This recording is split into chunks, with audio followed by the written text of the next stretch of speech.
Alright, for number 25, we're bringing back one of the old favorites on this channel, BossGod hammers. Sableye and Aggron hooking up and milling some people out. So, first game, I think this is actually a blooper game, if you want to call it a blooper. Kind of the state of the format right now, I guess.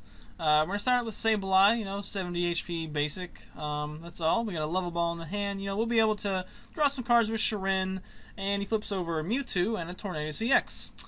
I wonder what might be coming here. Could it be double color synergy? Could it be a Verbank City Gym? And could it be a Hypnotoxic Laser?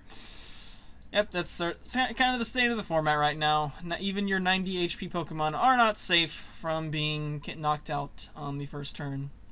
And there's the little squiggly writing there for. But we don't want to modify this deck list. This deck list it's got Aggron in it, so you can't really make a deck much better if it already has an Aggron in it.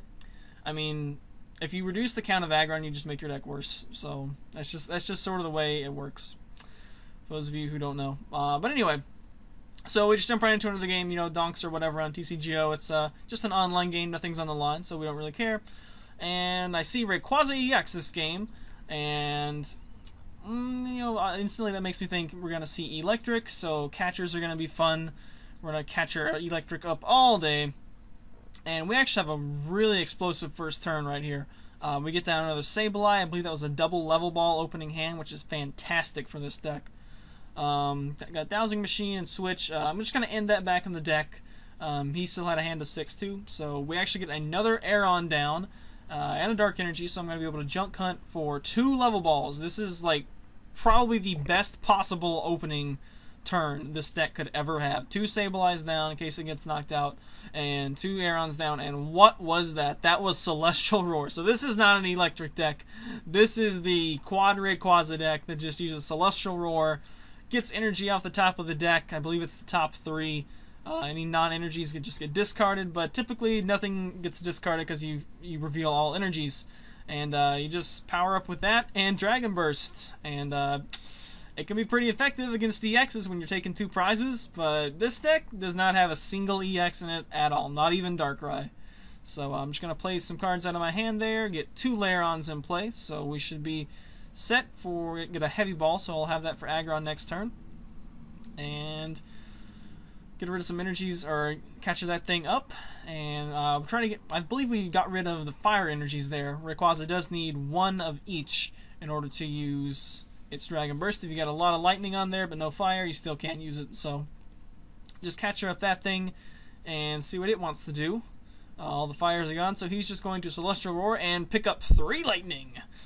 3 lightning, no fire. Now, there is a pretty good chance that he's got a fire energy card in his hand, since, he's just got 4 RayQuaza and the rest are all energies. And out of 5 cards, you would expect at least 1 to be fire.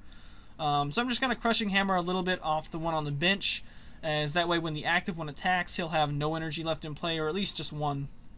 Just so that I don't really get too big of a threat of back-to-back Dragon Burst. If I can make him wait, take a Dragon Burst every other turn, I think I'm probably going to mill him out at this point, since he doesn't seem to have, that deck does not really run in or anything to disrupt the opponent. It's just boom, boom, boom, crush. And this deck is, I'm not going to damage you at all, I'm going to damage your deck. So we got 2 silly decks, crazy decks going up against each other.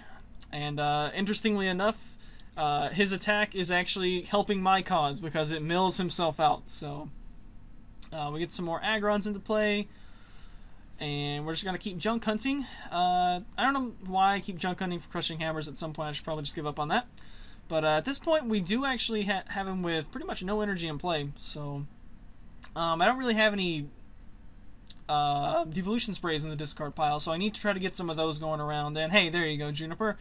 Get me 2 devolution sprays back, and now I can junk hunt for those 2. I'll also be able to go ahead and evolve this Aggron. A little bit of lag there. This rightmost Lairon hasn't evolved yet, or hasn't devolved either, so he'll be able to evolve into an Aggron and get some more stuff discarded. And I should probably take back 2 devolution sprays here, but I think I'm going to take a hammer for some unknown reason. But of course we will also take the devolution spray. I guess I figured we're only going to be able to get off 2 toppling wins next turn regardless. So anyway, Crushing Hammer and fails anyway, so let's... I decided to capture up this Rayquaza. Not really sure why, since he's just going to be able to, of course, attach energy and Dragon Burst with the other one. But anyway, we're going to keep on using Toppling Wind and keep on discarding energy cards. Each energy card that we put in the discard pile is one he can't Dragon Burst with, I suppose, right? So let's Junk Hunt, and I think by now I decide I can probably just win by just getting Devolution Sprays back every turn. There's no need for Crushing Hammer, no need for Pokemon Catcher, any of that stuff. Don't need to get fancy, just need to evolve into Aggron as many times as possible, as quickly as possible, and there's a Dragon Burst for 180. So this will probably just be my last sableye. I believe I can probably win with probably just one more Junk Hunt, maybe two more. At the least, I should be able to get him down low enough to where I don't think he can take enough prizes in that amount of time. With off the you know, not being able to knock out EXs with Rayquaza, you don't take prizes quite as quick, and yeah, you tend to burn out a lot quicker. So before you can take all 6 prizes. But I think about it for a little bit, but yep, we're just going to be committed to going down the 2 Devolution Sprays a turn from this point on, I think. And is he even going to be able to knock me out this turn? I don't think so. Most likely not. I think at most he's going to have... Maybe he runs Skyro and can retreat into the one that has 1 energy, attach the other color and Dragon Burst for 60. I think that would be his best thing he can do right now. But nope, he's going to use that. And I don't know why the top card of his discard pile changes when he does that, by the way. It seemed to be, and it kind of weirded me out. I guess it discards them and then it attaches them or something like that. So, I don't know, it just looks weird. But anyway, I think we're going to have some more Toppling Winds coming here. Of course, we're going to have more Toppling Winds coming here. And I think this will be the Junk Hunt for the game unless he plays an N. And he's got 4 cards left. That's after he drew. For whatever reason, I thought that was before he drew. So he would have 3 going into my turn, which 1 Toppling Wind would win the game. But I think at this point we're going to have 2. But that's perfectly doable. We have 2 Lairons in play. So we have 2 available to us. And this kind of looks like game. You can Dragon Burst, knock out my last Sableye there. But we have the resources to finish off the mill on the next turn. I believe he adds another one from the hand there just to do 180. Why not? And BossGod comes up, and BossGod comes down, and he's got 1 card left, so I'm actually going to have to Devolution Spray one of my Aggrons.